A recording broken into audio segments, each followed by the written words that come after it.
Isang simpleng pamamaraan ng pagluluto ng giniling, carrots, patatas. So yan na naman ang ating gustong ibahagi sa inyo. Simpleng pamamaraan. So mayroon tayong giniling, patatas, carrots, kamatis, onion, garlic at 2 cube ng ating curry.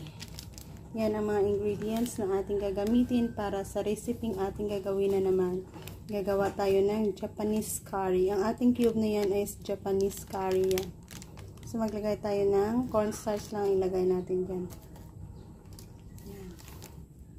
Mix and ready. Yan, mag-start tayo sa paglagay ng ating mantika. Oil, cooking oil.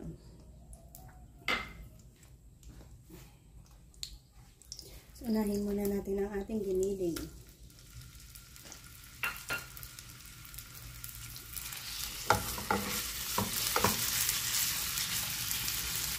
Yan, pwede na natin ilagay ang ating onion at garlic.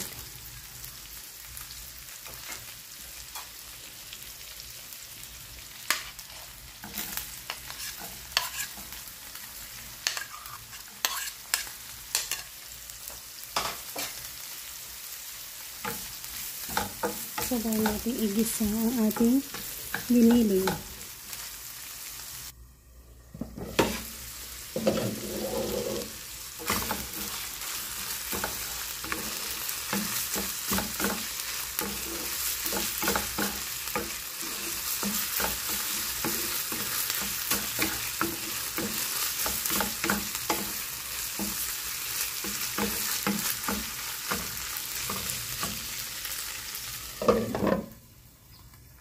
Yan. Pwede na natin i-add ang kamatis natin.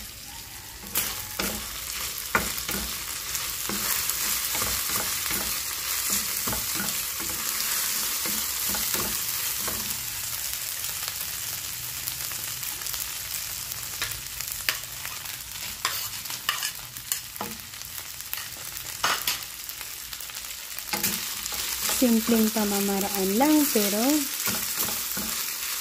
masarap. Yan ang ating hinahatid sa inyo ngayon. Mga simplihang luto. Yan, dahil giniling, pwede na natin i-add ang ating patatas at carrots. Mabilis lang. At ang 2 cube ng ating curry. Japanese curry natin.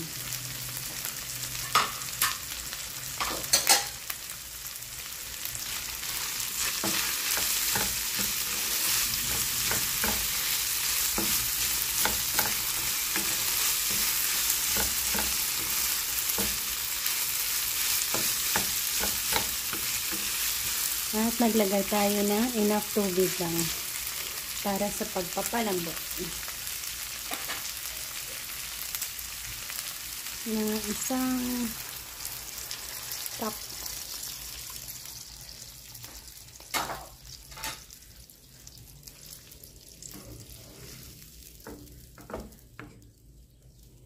At hayaan nating mag-slow cook dyan hanggang sa lumambot ang lahat. At dito na tayo mag-end. Napalambot na natin ang ating carrots at patatas. At nakuha na rin natin ang saktong timpla.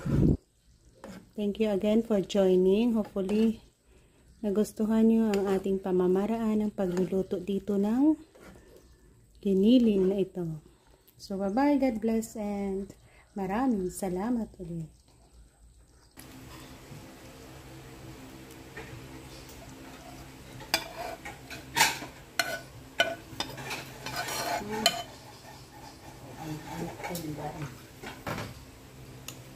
Ay,